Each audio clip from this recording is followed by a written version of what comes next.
কদিন আগে যেখানে ছিল খোলা প্রান্তর আর বিস্তীর্ণ সবুজ মাঠ, সেখানে এখন হলুদের সমারোহ। মাস জুড়ে যত দূর চোখ যায় কেবল হলুদ আর হলুদ। সরিষা ফুলের রঙে অপরূপ রূপে প্রকৃতি সেজেছে হলুদ সমারোহে। মৌমাছি প্রজাপতির অবিরাম খেলায় মনোমুগ্ধকর পরিবেশ এখন গ্রামীণ জনপদগুলোয়। গাজীপুরের শ্রীপুর উপজেলার অধিকাংশ ক্ষেতের দৃশ্যই এখন এমন, আবার যেটি থেকে লাভবান হচ্ছেন কৃষকেরা। নীল আকাশের নিচে বিস্তীর্ণ ফসলের মাঠ জুড়ে যতদূর চোখ যায় কেবল হলুদ সরিষার ফুল। সকালে সূর্যের কিরণ প্রতিফলিত হবার সঙ্গে সঙ্গেই সরিষা ফুলের সমারোহে হেসে ওঠে চারদিক। বিস্তীর্ণ মাঠ জুড়ে ফুটে আছে হলুদ সরিষার ফুল। শীতের হাওয়ায় ফুলের সুবাস মোহিত করছে চারপাশ।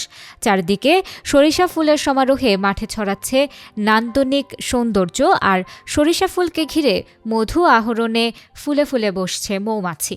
বর্মি থেকে যাওয়ার পথে, শ্রীপুর যাওয়ার পথে হঠাৎ চোখের সামনে পড়লো সরিষা বাগান।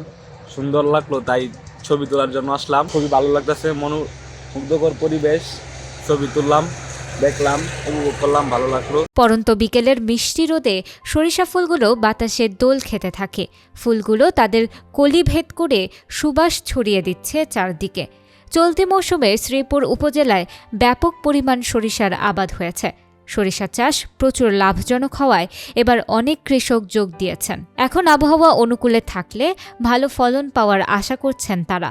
সরেজমিনে গিয়ে দেখা যায় উপজেলার বিভিন্ন ইউনিয়নের মাঠে এখন শুধু সরিষা ফুলের হলুদ রঙের চোখ ধাঁধানো বর্ণিল সমারোহ। স্বল্প খরচ আর কম সময়ে সরিষা চাষ দিন দিন বৃদ্ধি পাচ্ছে গাজীপুরের শ্রীপুর উপজেলায়। উন্নত জাতের সরিষা চাষ করে লাভবান হচ্ছেন চাষিরা। ফলে প্রতি বছরই বাড়ছে সরিষা চাষ। প্রচলিত দেশি সরিষার চেয়ে বাড়ি 14 ও বাড়ি 15 ফলন বেশি হওয়ায় চাষিরা আগ্রহী হচ্ছে বলে কৃষি বিভাগ জানিয়েছে। আমার খরচ সরিষা বীজ কিনতে লাগছে 200 টাকা, আর সার মোটামুটি 3,500 টাকা গেছে। আমার সার বীজ 5,000 5,500 টাকা গেছে হাল চাষ সহ। তো পরে ওষুধ গেছে আবার 1,500 টাকা মতো। টোটাল 7,000 হ্যাঁ, 7,000 টাকার মতো খরচ গেছে। আপনার এই ফলন শেষে আপনি কি পরিমাণ আশা করতেছেন? ফলন চাষে আশা করতেছি যে 4 থেকে 5 মণ হরা আশা করতেছি, তাই না? এটা বিক্রি করলে কত টাকা পেতে পারেন? 3,000 টাকা 3,500 টাকা মন। প্রতিটা হার ঠিক না, জমি হাল চাষ করলে বা শ্রম দিলে সবকিছু সম্ভব। তো সরিষা তো ভালো একটা ফলন, সরিষা আমরা সবাই করি। স্থানীয় কৃষকরা জানান, ধান চাষের পর জমি পতিত না রেখে সরিষার আবাদ করা হয়েছে। চলতি মৌসুমে সরিষার বাম্পার ফলন হয়েছে। উপজেলার বর্মি ইউনিয়নের সোহাদিয়া গ্রামের কৃষক আবু হানিফ বলেন, নিজের প্রয়োজন মেটাতে প্রতি বছর 1 বিঘা জমিতে সরিষার চাষ করি। আশা করছি অন্য বছরের তুলনায় এবার সরিষার ফলন ভালো হবে।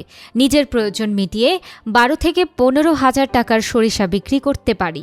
একই গ্রামের কৃষক ফজলুল হক বলেন, বাড়ির পাশে 1 বিঘা পতিত জমিতে সরিষার আবাদ করেছি।